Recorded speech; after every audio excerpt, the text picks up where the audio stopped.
hoy. Y tenemos al especialista, el doctor Manuel Pérez Marinot. El glaucoma. El glaucoma es una enfermedad ocular en la cual lo que va a ocurrir es un daño progresivo del nervio óptico. En el Perú, como hemos dicho, no existen estadísticas muy precisas al respecto, pero se habla que más o menos el 2% de la población mayor de 40 años tendría glaucoma. Doctor, ¿el estrés, el estilo de vida, también puede generar glaucoma? Desafortunadamente el glaucoma no da síntomas al inicio, por eso le llaman el ladrón silencioso de la visión. Doctor, ¿se puede confundir el glaucoma con la catarata? Difícil porque son dos cosas totalmente diferentes. Y al final ambos tienen pérdida visual.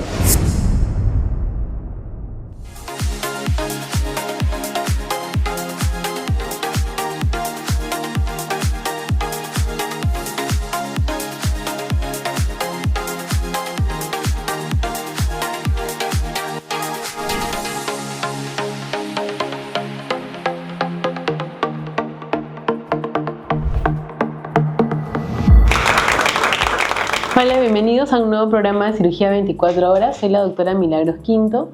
Quiero agradecer a todos nuestros nuevos seguidores porque este programa sigue creciendo cada día más.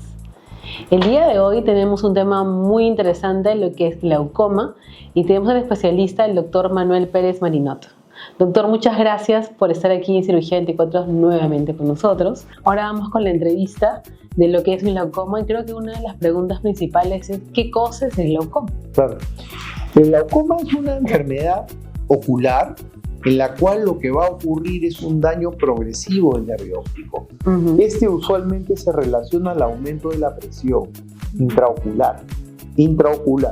Hago ese hincapié porque mucha gente confunde con la presión arterial. Entonces, esta presión intraocular va a dañar algunas estructuras nobles del ojo cuando está elevada, como por ejemplo el nervio óptico, las fibras del nervio óptico o los vasos que alimentan al nervio. Entonces, eso va a generar de que haya una disminución progresiva de las fibras y por ende se va a empezar a desarrollar la pérdida de campo visual.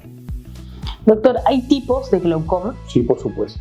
Hay causas, ¿no? y tipos de glaucoma. El más frecuente es el glaucoma que le llamamos de ángulo abierto, glaucomas primarios, ¿no? que ocurren en el ojo sin tener ningún problema de fondo, que pueden ser de ángulo abierto, los más frecuentes, también está de ángulo cerrado, pero también hay glaucomas secundarios algún problema de fondo. Hemos dicho hace un rato el trauma, puede ser una causa. Hay otro tipo, por ejemplo, enfermedades vasculares o enfermedades como tipo la diabetes, que van a generar isquemia a nivel ocular, pueden desarrollar un tipo especial de glaucoma que se llama el glaucoma neovascular, que es un glaucoma de muy difícil manejo. Doctor, ¿y a qué edad más o menos puede aparecer el glaucoma? Diferentes edades, el más frecuente es a partir de los 40, ¿no? Pero también tenemos los glaucomas en niños, con glaucomas infantiles. Entonces son diferentes tipos de glaucoma con una sintomatología totalmente diferente y hay que buscarlos. Doctor, ¿en el mundo es muy frecuente el glaucoma? Mira, más o menos estamos hablando, hay estadísticas que hablan de que en el mundo hay un promedio de 76 a 80 millones de personas con glaucoma, ¿ya? Sobre todo con las causas más frecuentes del glaucoma. Y supuestamente esto en el transcurso de los años, hacia el 2050, podría llegar a pasar los 100 millones de personas. En el Perú, como hemos dicho, no existen estadísticas muy precisas al respecto, pero se habla que más o menos el 2% de la población mayor de 40 años tendría glaucoma. ¿Y podría ser esa una de las causas más frecuentes de ceguera? Dentro de las causas frecuentes en nuestro medio, glaucoma es una de ellas, ¿no? Sobre todo son cegueras que una vez instaladas son irreversibles, por eso es importante buscarlo. Doctor, ¿cuáles vendrían a ser los factores de riesgo para un paciente con glaucoma? Hay algunos factores de riesgo reconocidos para generar glaucoma. Por ejemplo, si hablamos de la parte étnica, vemos que los afrodescendientes son más propensos a hacer este tipo de enfermedad. Por otro lado, los miopes elevados, los miopes altos, también podrían tener alguna predisposición para hacer glaucoma. Doctor, ¿el estrés, el estilo de vida, también puede generar glaucoma? Difícil, ¿no? A diferencia de la hipertensión arterial, el glaucoma no funciona tanto por ese tipo de efectos. ¿El glaucoma puede generar algún síntoma, algo que de repente el público nos puede decir, que una sospecha que yo puedo tener glaucoma? Desafortunadamente, el glaucoma no da síntomas al inicio. Por eso le llaman el ladrón silencioso de la visión. El glaucoma comienza, empieza a dañar el nervio óptico, y cuando ya da síntomas es porque ya el tema está avanzado. Y estos síntomas pueden ser, por ejemplo, la pérdida de campo visual, ¿no? O cuando aumenta la presión bruscamente, podría ser también la visión de halos de color, etc., ¿no? Pero no es lo frecuente. Lo frecuente es que no te dé ningún tipo de síntoma hasta que ya es tarde. ¿Y cuál vendría a ser el diagnóstico? ¿Cómo uno diagnostica el glaucoma? Para hacer el diagnóstico de glaucoma se requieren cumplir ciertos criterios, ¿no? Tú tienes un paciente, ¿no?, que tiene, por ejemplo, aumento de presión intraocular, o hay un daño en el nervio óptico, o hay una alteración en el campo visual. Entonces, para que el paciente se diagnostique de glaucoma, por lo menos debería tener 2 criterios de esos 3. Porque pueden haber pacientes que tienen daño de nervio óptico y alteración de campo visual, pero tienen presión normal, y es lo que se conoce como glaucomas a tensión normal. Y yo considero también importante tener en cuenta el tema familiar, genético, ¿no? Si hay un antecedente familiar de glaucoma, entonces el paciente está más propenso a hacerlo. Doctor, ¿se puede confundir el glaucoma con las cataratas? Difícil, porque son 2 cosas totalmente diferentes. O sea, al final ambos tienen pérdida visual, pero la diferencia más importante quizás sea, primero, porque es un órgano diferente afectado, ¿no? Es el cristalino en el caso de la catarata, y aparte que esa ceguera generada por la catarata es reversible. Yo opero la catarata y le voy a recuperar la visión al paciente. El problema es con el glaucoma, que una vez que se instale, sobre todo si está avanzado, eso es irreversible. ¿Y cuál vendría a ser el tratamiento adecuado para un paciente con glaucoma? Primero, hacer un buen diagnóstico. Y una vez hecho el diagnóstico, iniciar la terapia más adecuada. Usualmente se comienza con tratamiento médico, que son gotas hipotensoras, que lo que van a hacer es disminuir la presión intraocular y van a favorecer el riego sanguíneo del nervio óptico, de la fibra del nervio óptico. Uno puede acceder a segunda o tercera gota, y si uno ve que a pesar de eso se siguen perdiendo campo visual o se sigue perdiendo fibra nerviosa, entonces ya das un segundo escalón. Y el segundo escalón ya podría pensarse en un tratamiento más definitivo, como es, por ejemplo, el láser o, por ejemplo, la cirugía. ¿Y tiene resultados buenos la cirugía de láser? Sí, claro. Hay un tratamiento con láser, ¿no? Hay varios tipos de láser que se usan ahora para el glaucoma, pero estos son tratamientos con láser selectivo.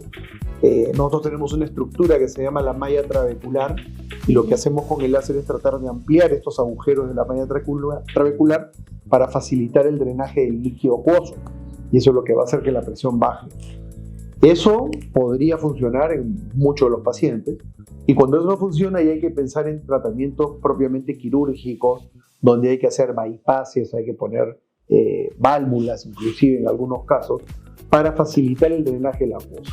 Y con eso tú lo que vas a conseguir es de que le baje la presión intraocular al paciente, y por lo tanto va a haber menos daño de nervio, ¿no? Va a haber menos daño de nervio a largo plazo. O sea, el daño que ya se hizo no se va a poder recuperar. El daño que se hizo es para que no sea progresivo. Para que no siga avanzando. Lo que perdiste, lo perdiste. Doctor, ¿y hay algunos medicamentos que pacientes con glaucoma no deben consumir? Hay algunos medicamentos que no se deben, o te lo ponen inclusive en los insertos de los medicamentos, no usar en casos de glaucoma, ¿no? Por ejemplo, muy usada es la buscapina, ¿no? Estos antiespasmódicos. Hay que tener mucho cuidado en pacientes con glaucoma, porque lo que podrían hacer estos es de alguna manera obstruir el ángulo y aumentar la presión intraocular. Entonces, hay algunos fármacos que hay que tener cuidado al usarlos. ¿Hay algún tipo de cambio en el estilo de vida que debe tener un paciente con glaucoma para poder corregir o no? ¿Un cambio de hábito? Para la corrección per se del proceso, no. Lo que se puede, en algunos casos lo sugerimos, es regular un poco la ingesta de líquidos, ¿no? O por lo menos no hacerla de una manera muy brusca, sino pausada, para disminuir la sobrecarga de líquido que el cuerpo no pueda manejar y que haga que la presión ocular aumente, ¿no? Y, por ejemplo, ¿es necesario tomar algún diurético para ello? No. Bioral no. No funciona. No funciona. Generalmente, lo que pasa es que no hemos hablado del detalle, pero hay glaucomas que se llaman glaucomas que se instalan bruscamente, que es el glaucoma de ángulo estrecho, que repentinamente aumenta la presión del ojo, duele, es muy aparatoso, se pierde la visión y hay que actuar rápido para que el paciente no pierda la visión. Entonces, en esos casos sí se usan diuréticos.